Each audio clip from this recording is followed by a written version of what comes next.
우리 삶을 움직이는 뉴스, 중심 잡힌 시선으로 전하겠습니다.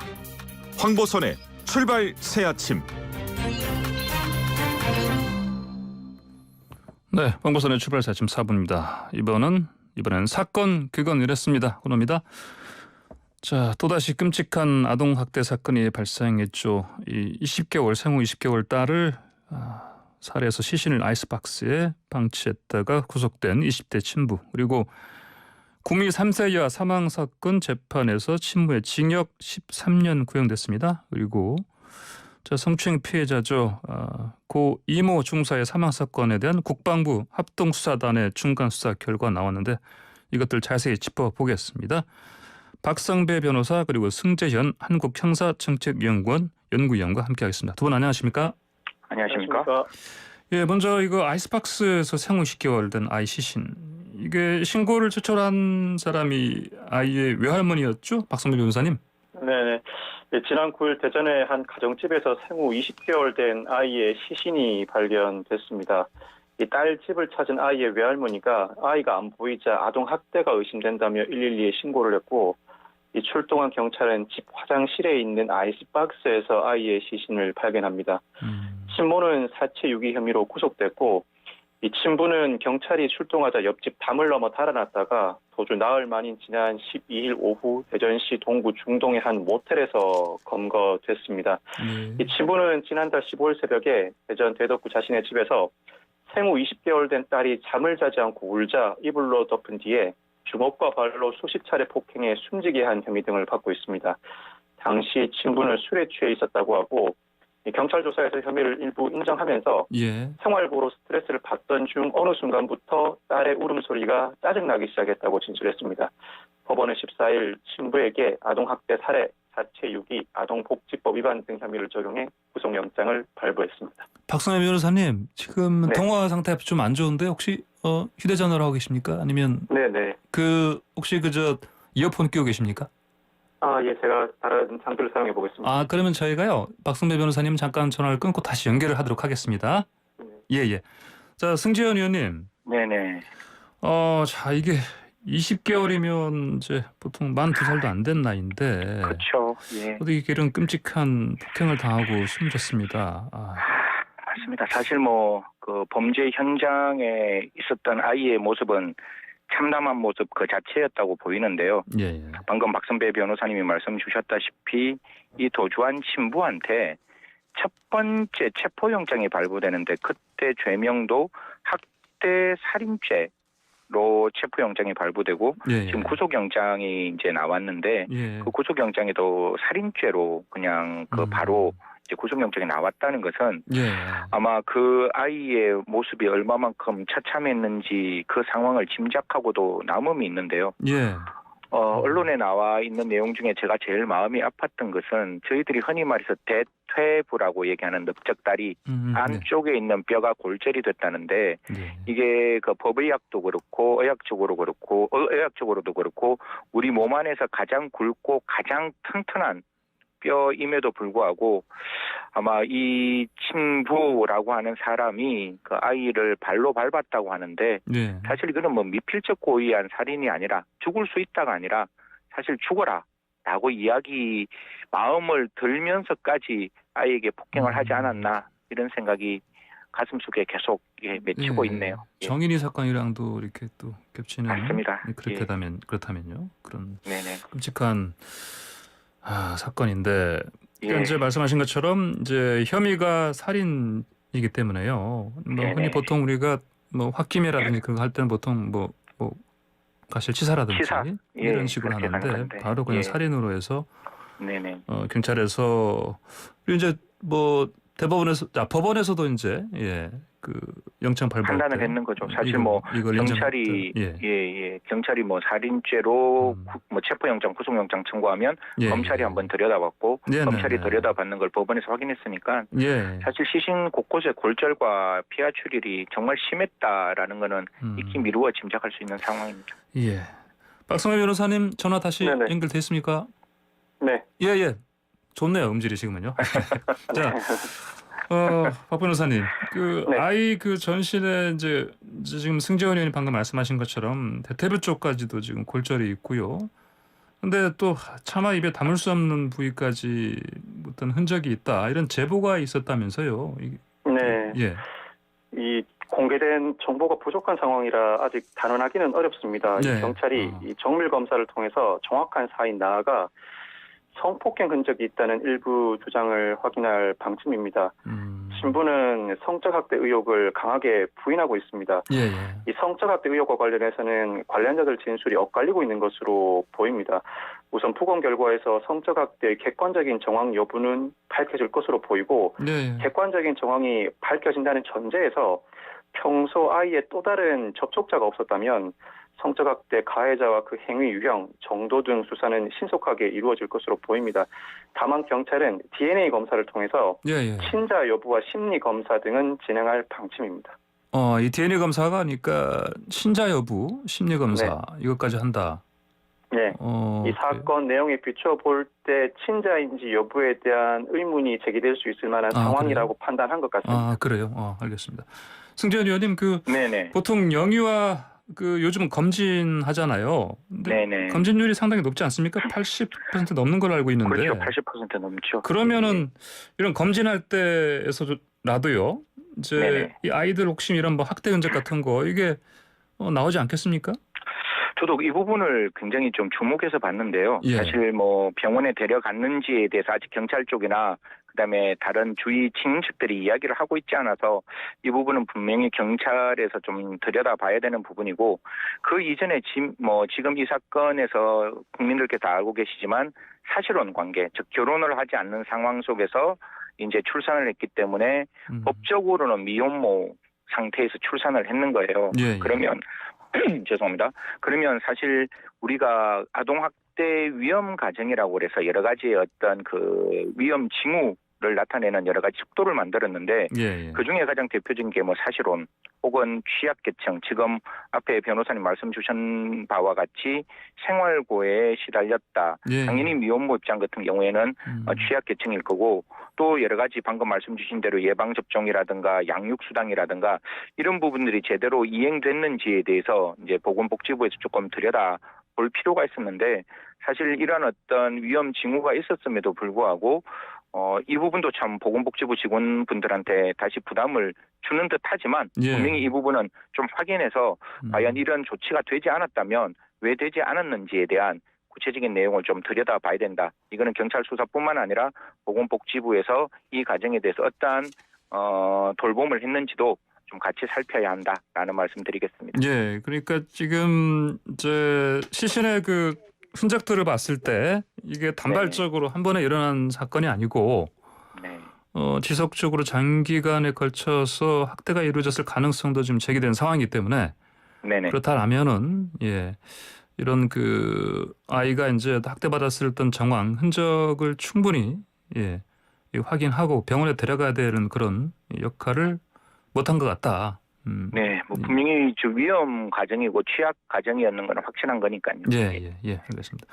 박성희 변호사님 네네. 근데 이 친모가요 아이스박스를 온라인 쇼핑으로 주문했습니다. 그래서 거기에 시신을 담았고 그리고 3주간 화장실에 지금 뒀다고 하지 않습니까? 방치했다고 하는데 네. 왜 이렇게 했을까요? 어찌할 바를 몰랐던 것 같습니다.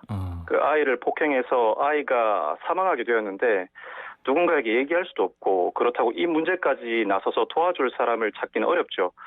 외부로 옮기자니 유기할 장소도 마땅하지 않고 옮기는 과정이나 유기한 장소에서 시신이 발견되면 범행이 발각될 우려가 더 커진다고 판단한 것 같습니다. 네. 일단 집안에 두자니 아이스박스에 담아야 하겠고 이후에는 어떻게 하지?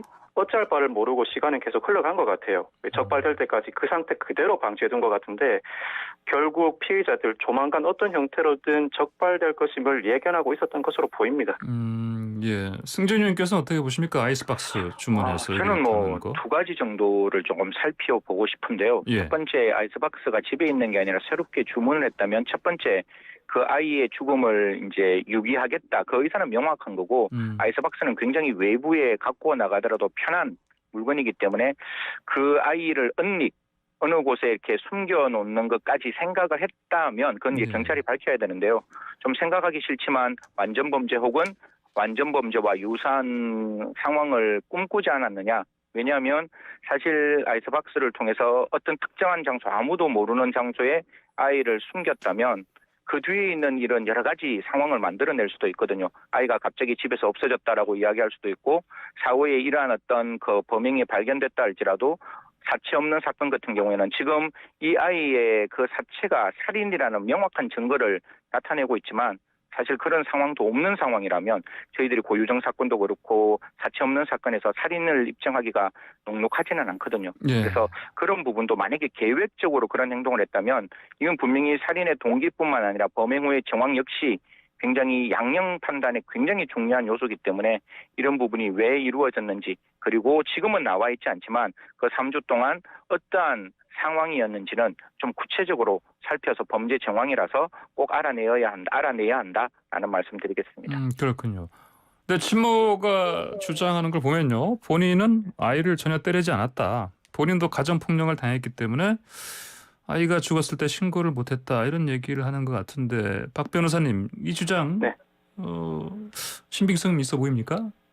그 친모는 폭행 가담 사실을 부인하고 있고 남편에게 폭행과 협박을 당해서 범행을 말리거나 신고하지 못했다고 주장하는 것으로 알려지고 있습니다. 네. 그렇지만 경찰은 피의자들의 진술에 대해 확인할 것이 많다는 입장이거든요. 친모는 일단 사체 유기 혐의로만 구속영장이 발부됐습니다. 그 이유는 친부가 검거되기 전까지는 친모의 아동학대 범행 가담 여부 수사에 제한이 있었기 때문이에요. 예. 이 범행 현장에 두 사람 이상이 있는 경우에 각 인물들의 범행 가담 여부와 정도는 서로의 진술을 모르는 상황에서 각자가 자유롭게 진술하게 하고 그 진술의 신빙성 관련 정황들을 찾아나간 뒤에 각자의 기존 진술을 추궁해 진술의 변화를 이끌어내는 방식으로 진행됩니다. 이 과정을 반복함으로써 사건의 실체를 밝혀내는데 물론 그 과정에서 한 사람이 자신이 모든 범행을 저질렀다고 진술하는 경우도 있죠. 그렇다면 그 진술을 하게 된 데 특별한 이유나 이해관계가 있는지 여부 등도 추궁하게 됩니다. 벌써 이 사건에서 아내에게 신고를 못하게 한 점에 관한 진술이 엇갈리고 있다고 합니다. 아직까지 친모의 아동학대 가담 여부를 단언할 수는 없지만 아동학대 가담하지 않은 친모가 아이가 사망하였음에도 장기간 신고하지 않았다 선뜻 납득하기 어려운 진술이기는 합니다. 예. 알겠습니다. 아까 승재 의원님께서 언급하신 거 있지 않습니까? 혼인신고하지 않은 사실혼 관계고요. 20대고요. 네네. 수입이 없는 것 같고 보니까. 네네. 그러면 이제 어떻습니까? 이제 이번 사례를 봐서 또 다른 이렇게 취약계층에서 이런 비슷한 사건 사고가 일어날 가능성도 또 있고요. 네. 예. 사실 뭐 제가 생각하고 있는 가장 중요한 거는 생활고가 아이의 학대의 핑계가 되는 나라는 절대로 돼서는 안 된다라는 게 제가 갖고 있는 어떻게 보면 하나의 신념인데요. 예. 지금 모든 어떤 사건에 보면 생활고 때문에 아이에게 스트레스가 만들어졌고 그 스트레스를 풀기 위해서 아이에게 학대와 폭행을 했다고 나오는데요. 네. 이런 부분은 반드시 근절되어야 되기 때문에 이러한 어떤 이런 어떤 상황이 만들어지지 않도록 많은 여러 가지 어떤 아까 제가 말씀드렸다시피 빅데이터를 만들고 여러 가지의 아동 양육을 위한 수당을 많이 만들었음에도 불구하고 아직도 여전히 부족한 현실인 것 같습니다. 예. 좀 관계 공무원들은 좀 적극적으로 이런 취약계층에 좀 발벗고 나서 주시고 문제가 있다면 이런 가정에서도 적극적으로 국가에게 도움을 요청하시면 충분히 아이가 건강하게 그리고 사회의 구성원으로 성장할 수 있는 여러 가지 제도들이 있으니까요. 꼭 그런 제도들을 통해서 아이가 건전한 대한민국의 국민으로 성장되기를 희망하고 있습니다. 예, 알겠습니다. 자, 다른 또 아동학대 사건 보죠. 이건 재판인데요. 네네. 자, 혼란을 거듭했던 구미 여아 3자 사망 사건. 그 친모로 이제 밝혀진 성모 씨한테 이제 검찰이 징역 13년 구형했는데 혐의가 간단히 뭐 어떻게 됩니까? 네, 뭐 미성년자가 사실 지금 친모는 네네. 원래 자기 딸인 김 씨가 낳은 아이를 바꾸어 치겠다라는 점 때문에 네네. 미성년자 약취 위인죄뿐만 아니라 그 아이를 숨기려고 했기 때문에 사체 은닉 미수죄라는 두 가지 죄명으로 지금 기소가 되었고 각각의 형량은 미성년자 약취 위는 10년 이하의 징역, 사체 은닉은 7년 이하의 징역에 해당되고 있습니다. 아, 그렇군요. 그럼 지금 13년이니까 그러면 네네. 박 변호사님, 네네. 이거 이거 13년 군형 이거는 어떻게 네. 어느 정도 수위라고 보십니까? 사실 약취 유인죄의 양형 기준은 예. 피해자가 13세 미만이라는 가중 요소를 고려하더라도 징역 2년에서 4년이 권고되고 거기에 사체은닉 미수 혐의를 포함한다고 하더라도 예. 구형량이 상당히 높은 것은 사실입니다. 석 씨 입장에서는 상당히 놀라줄 수 있습니다. 그런데 검찰은 끝내 석 씨가 입을 열지 않아 사라진 아이의 소재를 발견하지 못했고 그렇다면 사라진 아이에게 극단적인 상황이 벌어졌을 가능성도 염두에 두고 이 사정을 양형에 반영하여야 한다는 취지로 구형량을 정한 것으로 보입니다. 실제로 네. 약취 유인 후 사망의 결과가 발생한 경우에 피해자가 13세 미만이고 반성을 하지 않는 가중 요소를 고려하면 권고되는 형량이 11년 이상 무기징역입니다. 따라서 여기에 사체 은닉 미수 혐의를 더한다면 구형량 13년 정도가 딱 나오게 됩니다. 이 검찰의 의도는 구형량을 하는 과정에서 드러난 진술에서도 살펴볼 수 있는데 이 검찰은 피고인의 범행은 지극히 반인륜적이고 죄질이 불량하다. 빈집에 방치된 아이가 숨진 채 발견되지 않았더라면 피고인은 평생 범행을 숨기고 살았을 것이라면서 범행 수법이 사회적으로 큰 충격을 준 만큼 엄벌이 이루어져야 한다고 주장했습니다. 예, 알겠습니다. 자, 그리고요, 지금 성추행 피해를 입고 극단적인 선택을 한 고 이모 중사 사망 사건 이제 국방부 수사단에서 이제 중간 수사 결과를 지난 9일 발표했는데, 네. 자, 승재현 의원님, 네네. 이게 어떻습니까? 군 검찰 수사 여전히 한계가 좀 드러난 것으로 봐야 됩니까? 제일 처음에 저도 중간 발표 나는 날 그 전문을 조금 읽어봤는데 예. 제일 마음속에 와닿았던 거는 과연 이게 부실 수사일까?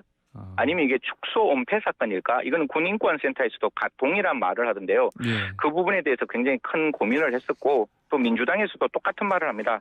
과연 진상조사 이렇게밖에 하지 못하나 정말 눈치 보기, 제 식구 감싸기, 그다음에 솜방망이 처벌을 하는 의도로 수사를 진행하는 거 아니냐 이런 이야기를 하는데 그 부분에 대해서 중간 발표를 하면서 저도 동일한 생각을 가졌습니다. 다만 지금 같은 경우에 군 검찰에서 이제 그 전 실장, 공군 법무실장을 불러서 지금이라도 입건했고 또 해군에 있는 그 검찰단장을 여성인 이제 검찰단장을 고민숙 여성인 그 검찰단장을 특검으로 임명해서 아마 이건 유족들의 의중을 좀 받들었는 것 같아요. 여성의 어떤 특검이 필요하다. 그래서 이 특검이 앞으로 남아있는 수사의 결과를 어떻게 하는지를 우리는 지켜봐야 할 것이고 여전히 군 특검조차도 수사가 부실하다면 이거는 국정조사 국회 단계에서 국정조사가 필요하다 이런 말씀드리겠습니다. 예, 알겠습니다. 박 변호사님, 네네. 간단하게 저 중간 수사 결과 관련해서 의견 좀 주십시오. 중간 수사와 관련해서 여러 가지 논의가 나오고 있지만 유족들은 그에 대해 아직까지 상당한 불만을 가지고 있습니다. 이 군 검찰의 중간 수사 발표 이후에 이 특임 검사를 사상 처음으로 임명하겠다는 입장을 밝히기도 했습니다. 이 특임 검사가 이 대검에서 그동안 진행되어 오던 특임 검사 운영에 관한 지침에 따라서 사회적 이목이 집중되는 사건에 임명해 온 방안인데 국방부가 이 지침을 준용해서 특임검사의 역할과 권한을 대검 지침과 비슷하게 직무에 관하여 상급자의 지휘 감독을 받지 않고 수사 결과만 국방부 장관에게 보고하는 쪽으로 정리할 가능성이 높습니다. 아마 특임검사가 임명되게 되면 임명 직후에 공군 법무실의 직무유기 혐의를 비롯해 아직 해소되지 않은 부실 초동수사 그에 대한 책임 소재 규명에 주력할 것으로 예상됩니다. 예, 알겠습니다. 두 말씀 여기까지 듣겠습니다. 고맙습니다. 감사합니다. 네, 지금까지 승재현 한국형사정책연구원 연구위원 그리고 박성배 변호사였습니다. 한 번에 합격! 해커스로 가자! 해커스 공무원 합격! 해커스 공인중개사 합격! 해커스 세무회계도 합격! 한 번에 합격! 해커스 한 번에 합격! 해커스 우야노 공장 먼지 아이고 죽겠다. 우야긴 우야노 우양이지. 우양? 공장 먼지엔 우양 집중기, 냄새 제거도 우양 집중기, 분진 고민 없이 깔끔한 분진 타파 우양. 우양 집중기, 집진기는 역시 우양 집중기. 1년 내내 주택가에 공구마켓 공동구매 쇼핑 어플 공구마켓 공동구매는 공구마켓이어라. 공구마켓 후딱 다운받으셔. 아크릴 모든 것 에드피 아몰 디지털 인쇄 모든 것 에드피 아몰 실사출력 모든 것 에드피 아몰 에드피 아몰 에드피 아몰 인쇄는 쇼핑이다 에드피 아몰 싱크볼 바꿀 때 되셨죠? 싱크볼 백조 싱크볼 백조 싱크볼 싱크대를 바꾸는 싱크볼 백조 싱크볼 오래된 싱크대 이제 싱크볼만 바꿔보세요. 50년 주방 전문 백조 싱크. 백조 싱크 당신의 출근길에도 당신의 행복한 일상 속에도 당신의 발걸음이 닿는 모든 길에 88 콘크리트가 함께 있습니다. 대한민국의 길을 만들어갑니다. 보도블록, 경계블록은 88 콘크리트. 뉴스에 나올 정도니 카. 3중구조 특허 마스크니 카. 카퍼라인 마스크. 환경부 녹색인증기업 마스크니 카. 카퍼라인 마스크. 60회 세탁까지 항균력이 유지되니 카. 카퍼라인 마스크. 가족을 위해 안심할 수 있는 마스크. 카퍼라인 마스크. 7월 송도가 바뀐다. 쓰리베이에 복층을 더한 테라스 오피스텔, 파크뷰와 호수뷰를 더한 라이프 오피스, 센트럴파크와 국제 업무지구역을 더한 스트리트몰까지 송도에 역대급 복합단지를 더하다. 송도 센텀하이브 1668-2465 포스코건설. 10년 배운 영어 10초도 말 못한다면 당신은 왕초보. 왕초보 와요 해커스톡. 왕초보 영어 해커스톡. 왕초보 영어 탈출 해커스톡. 이제 파스 고를 때 테크놀로지를 따져보세요. 통증 완화 테크, 염증 케어 테크, 통기성 테크까지 이 모든 테크를 한 장에 개펜 테크. 통증엔 빠르게, 피부는 편하게. 저 지진이처럼 통증엔 택하세요. 개펜 테크. JLS 사이언스. 진정한 투자 마스터는 향동 DMC 마스터원을 주목합니다. 서울 상암과 수도권의 확실한 실수요, 규제 부담 없는 세제 혜택, 제조에 특화된 드라이브인 시스템까지. 향동지구 DMC 마스터원 1877-4420 7월 분양 예정. 투자 마스터들은 마스터원을 놓치지 않습니다. 금강종합건설. 네, 왕보선의 출발 새침 오늘의 퀴즈 맞춰주신 분 가운데 10분 당첨자 커피 쿠폰 받으실 분 말씀드리겠습니다. 휴대폰 번호 끝자리 4자리로 말씀드릴게요. 6425님, 6873님, 6080님, 7551, 3105님, 4114님, 7181님, 7681님, 2036님, 2405님입니다. 오늘 금요일 순서 여기서 마치겠습니다. 감사합니다. 뭐야, 이거 내 거랑 똑같은데? 대표님, 이거 제 아이디어였잖아요. 자신의 디자인을 도용당한 디자이너. 유출됐다는 게 말이 되시냐니까요. 영업 비밀을 송두리째 빼앗긴 자영업자. 사장님! 핵심 특허 기술을 도용당한 회사. 우리의 소중한 권리가 침해당하지 않는 사회를 만들기 위해